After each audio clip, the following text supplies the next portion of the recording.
Ramzan recipes में आज आपके साथ कीमे वाली कचौरी बनाने की बहुत ही कमाल की रेसिपी शेयर कर रहा हूं और इंशाल्लाह जब भी आप मेरी इस रेसिपी को फॉलो करके ये कचौरियां बनाएंगे आपका दिल खुश हो जाएगा। बहुत ही कमाल की रेसिपी और आसान सा तरीका है बनाने का, तो चले मिलके बनाते हैं। बिस्मिल्लाहिर्रहमानिर्रहीम। सबसे पहले हम इसकी डो बनाएंगे, जिसके लिए आपने लेना है 2 कप मैदा। इस मैदे के अंदर आपने आधे चम्मच से कम नमक शामिल कर देना है और 2 चम्मच आपने इसके अंदर घी शामिल कर देना है। नमक और घी को सबसे पहले मैदे के अंदर अच्छे तरीके से आपने मिक्स कर लेना है, इसके अंदर मल लेना है, यूँ समझ लें। उसके बाद आपने इसके अंदर आधे कप से थोड़ा सा ज़्यादा पानी शामिल करके इसकी एक सॉफ्ट सी डो बना लेनी है। बस ये चिपक नहीं होनी चाहिए, बाकी सख्त नहीं बनानी डो, ठीक है। तो इस तरह की डो जब इसकी बन जाएगी, थोड़ा सा इसको गूंद लें। उसके बाद आपने इसके ऊपर पेपर रख के इसको 10 मिनट के लिए छोड़ देना है। उसके बाद हम इसके पेड़े बनाएंगे। तो ये डो हमारी रेडी हो चुकी है। इसके ऊपर अब एक पेपर में लगा रहा हूँ। पेपर लगा के इसको 10 मिनट के लिए छोड़ेंगे, जब तक हम क्या करते हैं कि इसकी दूसरी तैयारी करते हैं।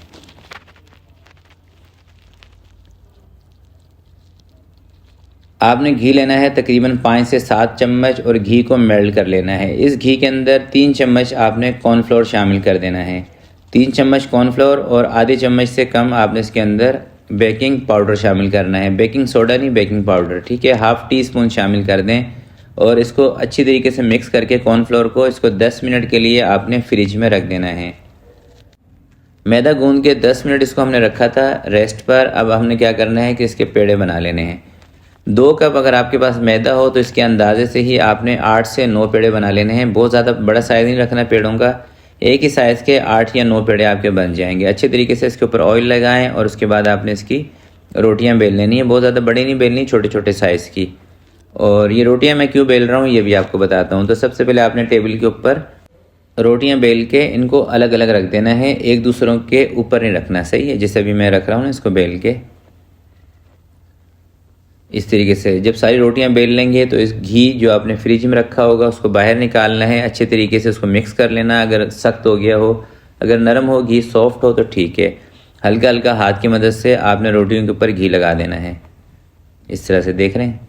तो तमाम रोटियों के ऊपर इसी तरीके से एक दफ़ा घी लगा लेते हैं। घी लगाने के बाद आपने इनको इस तरह से फोल्ड कर लेना है। ये देखें,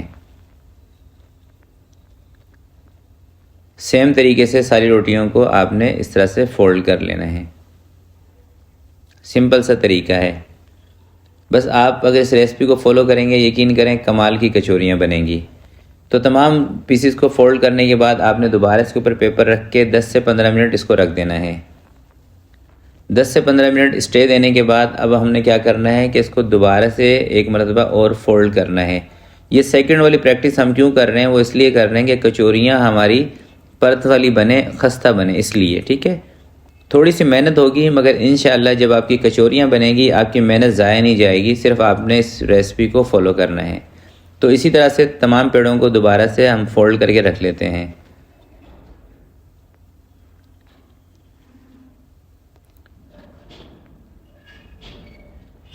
ये पेड़े दोबारा से मैंने फोल्ड कर लिए हैं। अब हल्का सा ऑयल इसके ऊपर लगा के अगेन इसके ऊपर पेपर रख के हमने साइड पे कर देना है इसको। पेड़े हमारे रेडी हो चुके हैं। अब चलते हैं मसाले की तरफ।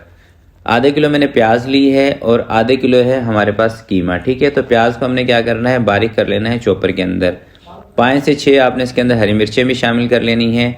अगर चॉपर नहीं है तो फिर प्याज को हाथ से बारीक कर लें। आधे किलो मैंने कीमा लिया है और कीमा आपने लेना है बारीक वाला, ठीक है। मटन का ले लें, बीफ का ले लें, आपकी मर्ज़ी है। ये प्याज जिसको हमने चॉपर के अंदर बारीक किया था ये उठा के इसके अंदर आपने डाल देनी है और कुछ मसाले जो भी हैं इसके अंदर अभी डाल देंगे। अदरक और लहसुन का पेस्ट 1.5 से 2 चम्मच आपने इसके अंदर शामिल कर देना है। कुटी हुई लाल मिर्चें 1 चम्मच, हल्दी पाउडर आधा चम्मच, नमक आपने लेना है 1 चम्मच से थोड़ा सा कम, कुटा हुआ धनिया 1 चम्मच, ज़ीरा पाउडर आधे चम्मच से थोड़ा सा ज़्यादा और थोड़ा सा आपने इसके अंदर साबुत ज़ीरा भी शामिल कर लेना है। तमाम मसाले डालने के बाद अच्छे तरीके से इसकी मिक्सिंग करें और फ्लेम ऑन कर दें। इतनी देर तक इसके अंदर आपने चम्मच चलाना है जितनी देर तक कीमा अपना पानी ना छोड़ दे और प्याज नरम ना हो जाए। जब कीमा अपना पानी छोड़ देगा, प्याज नरम हो जाएंगी, उसके बाद आपने इसके ऊपर कवर लगा देना है, चूल्हा हल्का कर देना है। 10 मिनट के लिए हल्की आंच पे आपने इसको पकाना है ताकि कीमा जो है वो गल जाए और इतनी देर में इसका जो पानी है थोड़ा बहुत वो भी खुश्क हो जाएगा। तो अब इसके ऊपर मैं लगा रहा हूँ कवर, 10 मिनट के लिए इसको रख रहा हूँ हल्की आंच पे, चूल्हा तेज़ नहीं करना 10 मिनट तक। 10 मिनट हल्की आंच पे पकाने के बाद कवर आपने हटा देना है। अब इसके अंदर जितना पानी होगा वो आपने इसमें से ड्राई कर लेना है और साथ वाले चूल्हे पे आपने 1-2 छोटे छोटे कोयले जलने के लिए रख देने हैं और कोयले का जो दम है ना इसको लाजमी आपने लगाना है। सही है।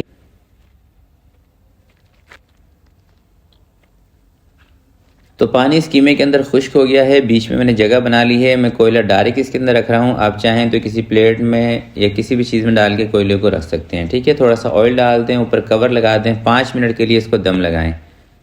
जब कोयले का दम लगाना है उस टाइम पे चूल्हा आपने बंद रखना है। सही है। 5 मिनट के बाद कवर हटाएं, कोयले को बाहर निकालें, इस मसाले को किसी भी बर्तन के अंदर निकाल के ठंडा होने के लिए रख दें और लास्ट में आधे चम्मच आपने इसके ऊपर गरम मसाला डाल देना है, घर का बना हुआ। गरम मसाले से यकीन करें खुशबू नेक्स्ट लेवल की हो जाएगी, बल्कि जब आप इसको कोयले का दम दे के चेक करेंगे ना कीमा, आपका जब भी दिल खुश हो जाएगा। तो जब कीमा ठंडा हो जाए बिल्कुल, आपने थोड़ा सा धनिया, थोड़ा सा पुदीना इसके अंदर ऐड कर देना है, अच्छे तरीके से इसको मिक्स कर लेना है। और इसी कीमे से आगे रमज़ान शरीफ आ रहे हैं तो आप कीमे वाले पराठे भी बनाएंगे, यकीन करें नेक्स्ट लेवल के बनेंगे, आपका दिल खुश हो जाएगा। और कीमे वाले पराठे बनाने की भी इंशाल्लाह नेक्स्ट लेवल की रेसिपी रमज़ान सीरीज़ में ही आपके साथ शेयर करूंगा। और जिन जिनको कीमे वाले पराठे की नीड हो वो कमेंट लाजमी करें। तो हम इसके बना रहे हैं बॉल्स, जितने हमारे पास पेड़े हैं कचौरी के उतने हम इसके बॉल्स बना लेते हैं। तो ये देखें मैंने 9 बॉल्स बना लिए हैं, बाकी जो कीमा रखा है उसके हम पराठे बना लेंगे। तो अब इसका भरने का तरीका ये है कि एक पेड़ा आपने उठाना है और इसको साइडों से आपने बारीक रखना है और बीच जो है ना इसका थोड़ा सा मोटा रखना है पेड़े का। ठीक है, हाथ से दबाकर इस तरह से आपने इसको भर लेना है। बेलन की मदद से नहीं बेलना, क्योंकि उससे फिर क्या होगा कि पूरा जो पेड़ा है ना एक ही जैसा बेला जाएगा। मैं फिर आपको बता रहा हूँ, बीच आपने थोड़ा सा मोटा रखना है, जिसके ऊपर आपने ये जो बनाया है ना बॉल्स इसका कीमे का वो रखना है और इस तरह से इसको पैक कर देना है। एक कचौरी और आपको भर के दिखा देता हूँ। दोबारा से एक पेड़ा उठाएंगे, साइडें इसकी पतली, बीच मोटा, बीच में रखेंगे इसके कीमे की बॉल्स और इस तरह से आपने इसको बंद कर देना है। पानी वानी कुछ नहीं लगाना है इसको। ठीक है। अच्छा, अगर आपको अगले दिन कचौरियाँ बनानी हो तो आप इस तरह से पेड़े बना के इसको हल्की ठंडे वाली जगह पे फ्रिज के अंदर रख सकते हैं, बस बर्फ़ नहीं जमनी चाहिए इसके अंदर। सही है। तो सारे पेड़े मैंने बना लिए हैं, अब बारी है कि इसको मैं आपको फ्राई करके दिखाऊं। फ्राई करने का तरीका आपको लाजमी समझना होगा, वरना पूरी मेहनत ना आपकी ज़ाया हो जाएगी। ठीक है, तो आपको लेके चलता हूँ फ्राई की तरफ। 10 मिनट हम इसको रेस्ट दे देंगे दोबारा से। पेड़ों को 10 मिनट बनाने के बाद मैंने दोबारा से इसको रेस्ट दिया था। अब फ्राई करने का तरीका यह है कि आपने इसको ठंडे तेल में डालना है। ठीक है, तेल का जो टेम्परेचर है इतना होना चाहिए कि आपकी फिंगर भी बर्दाश्त कर ले, इस तरह का गर्म तेल होना चाहिए। अगर आप इसको ज़्यादा गर्म तेल में डाल देंगे फिर कचौरियाँ आपके अंदर से कच्ची रह जाएंगी। अगर आप चाहते हैं कि कचौरियाँ आपकी क्रिस्पी बने, अंदर तक सिकी हुई हों, तो इसका तरीका यह है कि आपने इतने ठंडे तेल में डाल के 5 से 7 मिनट का इंतज़ार करना है। 5 से 7 मिनट के बाद ये ऊपर आ जाएंगी। जब तेल में डाल देंगे ना ठंडे तेल में, उसके बाद हल्की सी ना आपने आँच को चला देना है इसके नीचे ना, ताकि हल्का सा ऑयल गर्म जैसे होगा ये ऊपर आ जाएंगी। जैसे ऊपर आ जाएं चूल्हा तेज़ कर दें और जैसे ही ये फूल जाएं कचौरियाँ तो आपने चूल्हा कम करके इसको पलट देना है। जब पलटना है उस टाइम पे ना आपने चूल्हे को लाजमी कम कर लेना है, क्योंकि चूल्हा तेज़ रहेगा ना और आप इसको पलटेंगे तो 2 मिनट में ही ये ना सुर्ख हो जाएंगी। ठीक है, 4-5 मिनट दूसरी साइड से कलर देने के बाद आपने इसकी साइड को चेंज कर लेना है। बस इतनी ही देर लगती है इसको फ्राई करने में, इतनी देर में ये बिल्कुल सिक जाती हैं, यानी कि दोनों साइड से पक जाती हैं। अब आपने क्या करना है कि इसको बाहर निकाल लेना है और इस तरह से ना आपने कढ़ाई के अंदर इसको थोड़ा सा फासले से ही रखना है, यानी कि एक कढ़ाई में सारी कचौरियाँ भर दें और आपस में टकरा रही हों, तो उससे क्या होगा कि कचौरियाँ आपकी फूलेंगी नहीं। और बाहर निकालने के बाद ना आपने इसको 8 से 10 मिनट के लिए स्टेनर पर लाजमी रखना है, ताकि जितना भी एक्स्ट्रा ऑयल इसके अंदर हो वो सारा का सारा निकल जाए। तो सारी कचौरियाँ मैंने फ्राई कर ली है। अब बारी है कि एक पीस मैं ज़रा आपको तोड़ के दिखाऊं, ताकि आपको अंदाज़ा हो सके कि हमारी कचौरियाँ कैसी बनी हैं। ये देखें आप, मसाला देखें और क्रिस्पी देखें और अंदर तक पकी हुई कचौरियाँ हैं। तो आज के लिए इतना ही, मिलते हैं किसी नेक्स्ट वीडियो में। तब तक के लिए अपना बहुत सारा ख्याल रखिएगा, अपने वालिदैन का ख्याल रखिएगा। अल्लाह हाफिज़।